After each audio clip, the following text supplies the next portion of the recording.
Hai guys, balik lagi bareng gue di sini. Semoga kalian selalu sehat ya. Seperti biasa di sini gue kembali akan menceritakan cerita film horor terbaru. Film yang akan kita bahas berasal dari negara Vietnam. Gak perlu spoiler di awal, kita langsung saja ke cerita filmnya guys.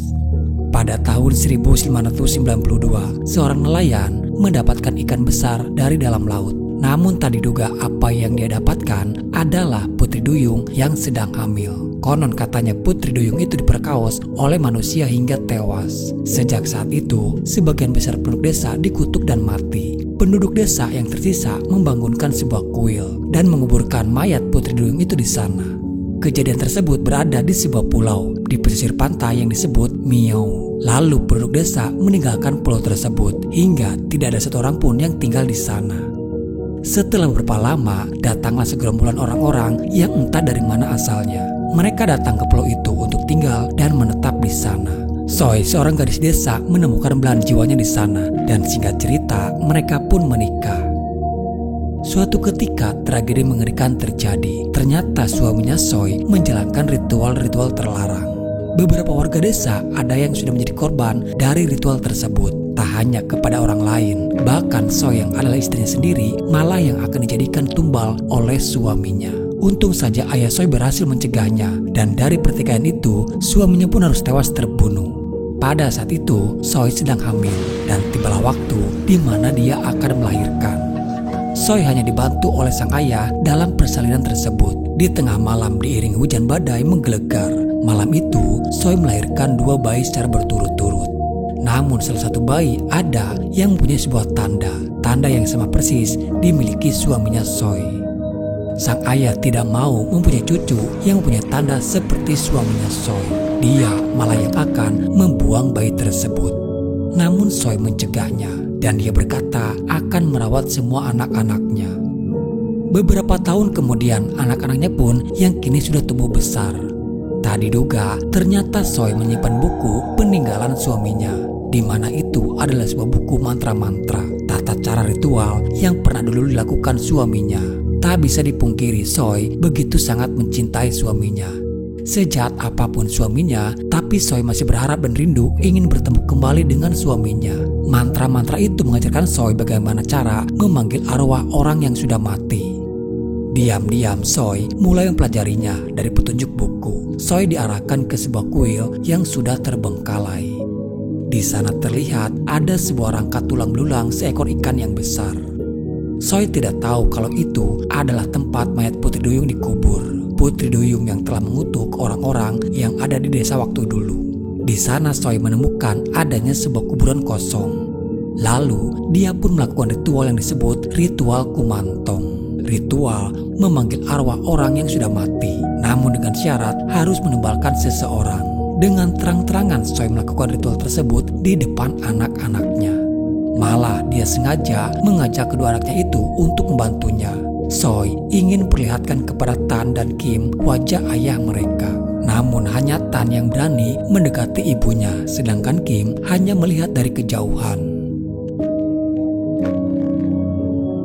Lalu terlihat ruangan yang ada di sana berguncang. Benda-benda yang bergerak dengan sendirinya, pertanda energi jahat sudah mulai mendekati mereka. Namun tiba-tiba ayah Soy datang dan langsung menghancurkan acara ritual tersebut. Sang ayah yang marah membakar semua sesajen yang ada di sana.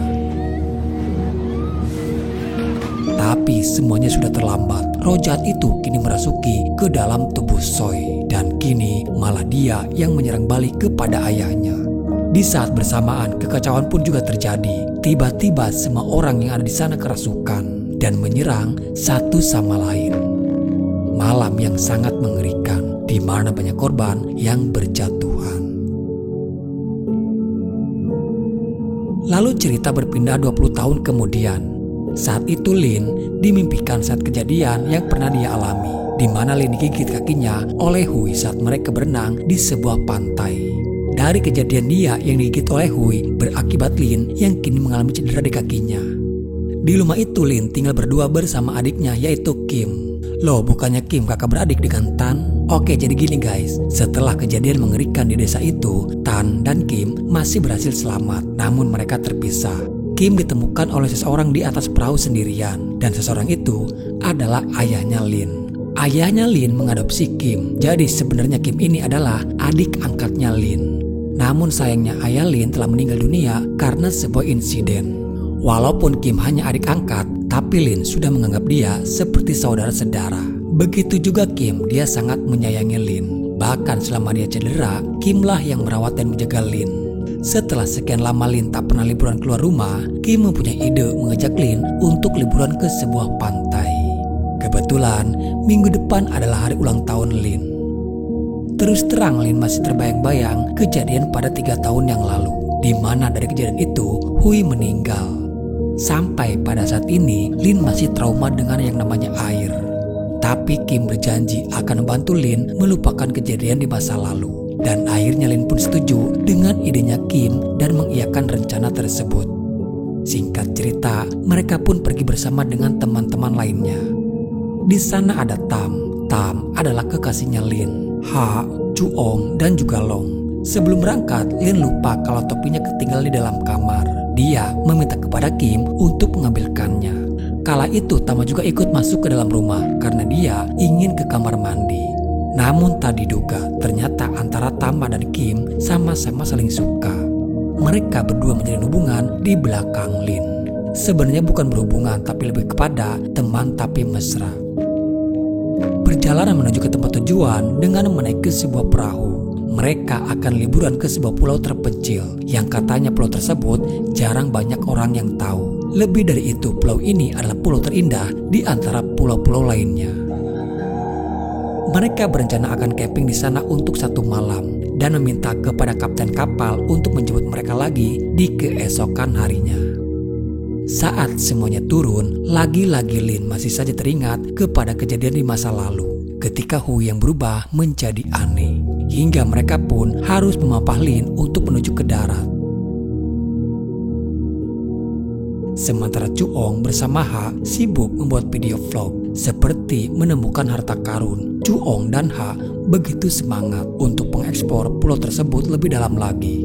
Di dalam hutan tak jauh dari pantai, mereka menemukan ada sebuah kuil terbengkalai. Merasa ini adalah penemuan berharga di mana konten vlog horor akan selalu ramai ditonton banyak orang. Mereka berdua sama sekali tidak curiga dan bahkan berani memasuki kuil tersebut. Dari beberapa barang yang sudah terbengkalai, Ha menemukan ada sebuah tulisan di dinding. Dari tulisan tersebut dikatakan para dukun mempraktikkan kumantong, dibangkitkan, dibunuh untuk dijadikan sekutu setan. Keanehan mulai terjadi. Tiba-tiba kayu yang menjadi penutup itu bergetar. Mereka penasaran lalu membukanya dan ternyata itu adalah sebuah pintu untuk masuk ke ruangan bawah tanah. Mereka tak sadar kalau ada sesuatu yang hidup di sana.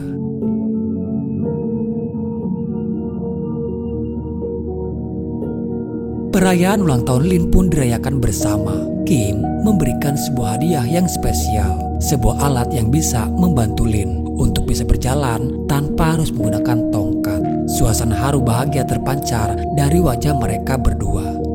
Puncak pesta pun dimulai. Mereka bersenang-senang minum sampai tepar. Long yang adalah seorang pesulap sedikit memberikan hiburan, di mana dia memperlihatkan atraksi api yang ada di tangannya. Kebahagiaan tak hanya untuk Lin saja yang sedang ulang tahun. Ternyata Long mendapatkan jackpot lotre yang bernilai $2 juta. Chuong tidak senang melihat Long yang malah mendapatkan lotrenya. Padahal tiket lotre itu sebenarnya milik Chuong. Namun karena Chuong merasa tiket itu tidak akan menang, dia malah membuangnya. Dan kini dia menyesal membuang lotre tersebut. Di saat mereka semuanya sudah dalam keadaan mabuk berat, permasalahan pun dimulai dari sini. Long adalah teman Lin sejak mereka masih SMA. Diketahui kalau Long sebenarnya jatuh cinta kepada Lin sejak mereka masih di sekolah. Di sini Long tahu brengseknya Tam yang berselingkuh dengan Kim. Long mengetahui mereka berselingkuh di rumah Lin saat mereka akan berangkat. Long membuat tantangan untuk Tama berkata jujur apa yang disembunyikan Tama selama ini kepada Lin. Bermaksud Long ingin menjebak Tama, apakah dia benar-benar mau jujur? Tama dan Kim yang mendengar itu mulai sedikit panik karena sepertinya Long tahu perselingkuhan mereka. suasana yang tadinya asik langsung berubah menjadi menegangkan. Namun Tama tak kalah gertak. Dia malah membalas tantangan itu dengan memberikan cincin kepada Lin, dengan mendeklarasikan kalau dirinya akan menikahi Lin. Long pun semakin patah hati melihat kemesraan mereka berdua, hingga terjadilah pertikaian antara Long dan Tama.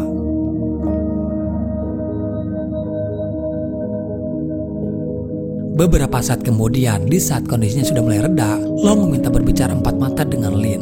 Tama pun mengizinkan mereka berdua untuk berbicara dan meninggalkan mereka di sana. Tak sengaja, Tama tergoles oleh tumbuhan berduri hingga membuat tangannya berdarah. Ternyata Kim diam-diam mengikuti mereka. Tama mencoba menjelaskan kepada Kim kalau hubungan mereka hanyalah teman tapi mesra. Tama ingin serius bersama Lin dan meminta kepada Kim untuk melupakan apa yang sudah mereka lakukan. Tentu saja Kim tidak terima. Habis lu enak-enakan bareng gue, terus lu tinggalin gitu aja. Walau bagaimanapun Kim masih sayang dan perhatian kepada Tama. Dia masih sempat-sempatnya peduli ketika tangan Tama terluka, lalu mengusapnya dengan sebuah sabut tangan. Tama mendekati Lin kembali yang masih berduaan dengan Long. Terdengar pembicaraan mereka, Long yang sedang mengungkapkan isi hatinya kepada Lin. Tama yang mendengarnya tentu saja cemburu dan langsung memukul Long. Perkelahian pun sudah tak bisa dihindari lagi. Namun tiba-tiba Long sempat melihat wajah Tama berubah. Dan saat Tama yang akan menyerang kembali, Long berhasil menghindar hingga Tama terpleset dan terjatuh ke jurang. Naas, kepala Tama terbentur ke batu tepat di depan H yang berada di bawah. Tama belum tewas, hanya keadaannya yang sudah sekarat. Melihat kondisi keadaan Tama, bisa dipastikan Tama sudah tidak akan bisa bertahan lama lagi. Apalagi mereka berada di tengah-tengah pulau. Satu pun tidak ada yang berani menolong dan mendekati Tama yang sedang sekarat, dan malah membiarkan Tama sendirian di sana. Lalu terlihat ada seseorang datang menghampiri. Tama yang dalam keadaan pingsan, tadi diduga orang tersebut menikam lehernya Tama hingga terputus. Lin menghampiri Long yang masih ketakutan setelah Tama terjatuh. Dari apa yang dia lihat sebelum Tama menyerangnya, Long sempat melihat wajah Tama seketika berubah menjadi sangat menyeramkan. Lin yang mendengar itu pun terkejut karena kejadian itu sama apa yang pernah terjadi kepada dirinya saat Hui menyerangnya pada waktu dulu. Lin percaya apa yang dikatakan oleh Long. Mereka berdua mulai curiga kalau ada sesuatu di pulau ini, seperti ada seseorang yang sedang memperhatikan mereka. Di lain sisi, H yang tertidur dalam keadaan mabuk berat. Tiba-tiba dia melihat Tama terbangun kembali, namun dengan kondisi Tama yang sudah tidak berkepala. Tama sempat mengucapkan sebuah kata-kata yang tidak dimengerti oleh H.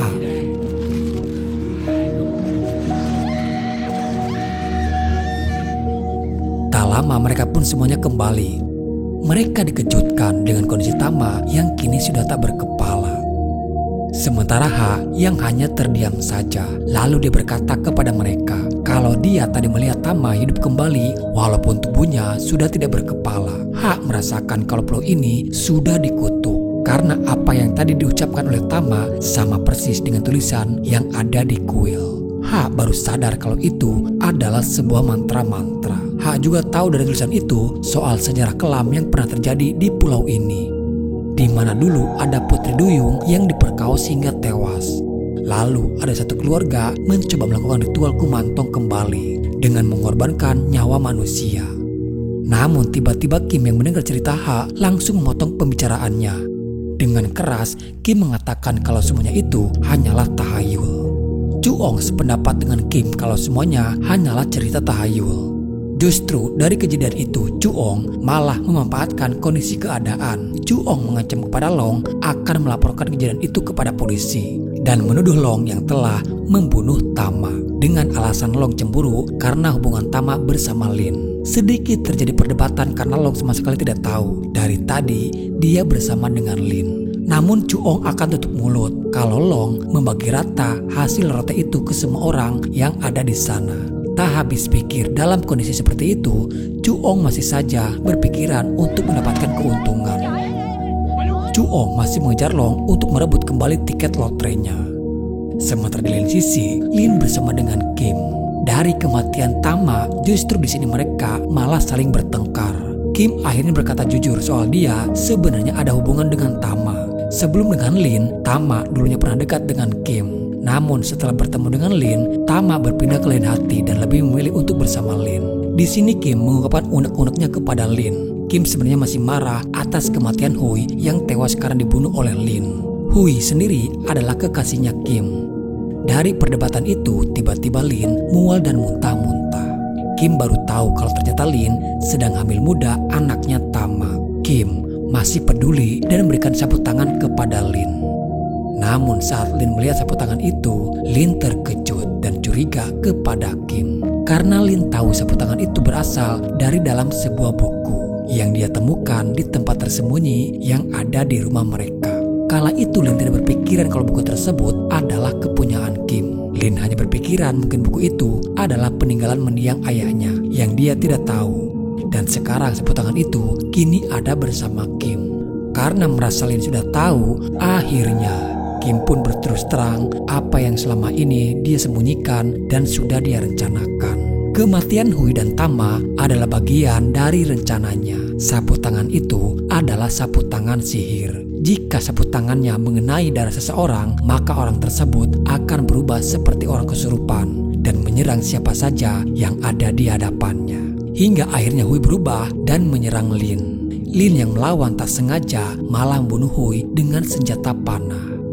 Tak hanya kepada Tama dan Hui, ayah Lin pun menjadi bagian dari rencana Kim. Kim sengaja mengajak ayah angkatnya itu ke pulau ini dan menjadikan nyawa ayah angkatnya sebagai tumbal untuk syarat ritual. Tak ingin rahasianya terbongkar, Kim lalu memukul Lin hingga dia jatuh pingsan. Lalu membawa Lin dan dimasukkan ke dalam sebuah kuburan. Di lain sisi, Chu-ong masih memperebutkan tiket lotre yang Long masukkan ke dalam sebuah botol. Ha yang mencoba menghentikan mereka, justru dia malah terjatuh ke dalam sumur dan tertusuk oleh potongan kayu yang ada di bawah. Melihat Ha yang sudah mati, tak menyurutkan amarah Chu-ong. Dia kembali menyerang Long dengan sebuah panah. Tak lama, seseorang itu datang kembali dan mengambil kepala Ha. Lalu di sini kita diperlihatkan Kim bersama dengan kakaknya yaitu Tan. Dengan 2 kepala manusia sudah cukup bagi mereka untuk melakukan ritual kumantong. Tan dan Kim percaya kalau mereka terkena kutukan Putri Duyung karena ritual yang pernah dilakukan ibunya terdahulu. Selama ini banyak nyawa yang sudah mereka korbankan semata-mata untuk menyambung hidup mereka sendiri. Karena jika mereka tidak mempersembahkan tumbal, maka nyawa mereka sendiri yang akan diambil. Selain daripada itu, Tan dan Kim belum bisa menerima atas kematian ibunya. Mereka kembali melakukan ritual yang pernah dilakukan juga oleh ibunya terdahulu. Mereka menginginkan ibunya bisa hidup kembali dengan bantuan ritual kumantong. Sejahat apapun Kim, tapi dia tidak mau jika Lin yang akan menjadi korban berikutnya. Dia sengaja menyembuhkan Lin di dalam kuburan itu. Dari dalam, melalui celah-celah, Lin hanya bisa mendengar dan melihat ritual yang akan dilakukan oleh Tan dan Kim. Dengan syarat hanya 2 kepala tidak cukup untuk membangkitkan ibunya. Mereka harus menumbalkan 1 nyawa lagi, yaitu wanita yang sedang hamil. Dan ternyata Tan yang dari tadi memantau mereka. Dia tahu kalau Lin sedang hamil dan disembunyikan di sana. Kim yang tak ingin Lin menjadi korban, dia berusaha untuk menghentikan Tan. Sayangnya dari pertikaian itu, Kim yang harus tewas karena dia memasang badan demi untuk menyelamatkan Lin. Tan yang tak sengaja malah membunuh Kim. Sesaat mengingatkan dia ketika mereka berdua masih kecil. Apa yang mereka rencanakan sekarang ternyata sudah direncanakan sejak dari kecil. Tan menunggu di pulau dan Kim keluar dari pulau untuk mencari calon tumbal yang harus dibawa oleh Kim ke pulau ini. Tan berkata dengan tumbal yang mereka sembahkan itu akan mengembalikan ibu mereka yang sudah meninggal. Tidak membuang kesempatan, Lin langsung berlari untuk kabur, tapi Tan yang terus mengejarnya. Sementara Long masih berjibaku dengan Chu-ong. Nafsu yang membutakan Chu-ong demi untuk mendapatkan tiket lotre. Malah dia sendiri yang terpleset dan jatuh ke dalam jurang. Lin yang sudah tidak berdaya lagi, untung saja Long datang di waktu yang tepat dan membunuh Tan dengan sebuah panah telak mengenai lehernya. Lin tahu penyebab dari semua ini adalah dari kuil itu. Dia kembali lagi bersama dengan Long untuk membakar dan menghancurkan kuil tersebut. Dan saat Lin yang akan membakar kerangka ikan besar itu, yang adalah kerangka Putri Duyung, tiba-tiba Lo kerasukan dan malah menyerang Lin.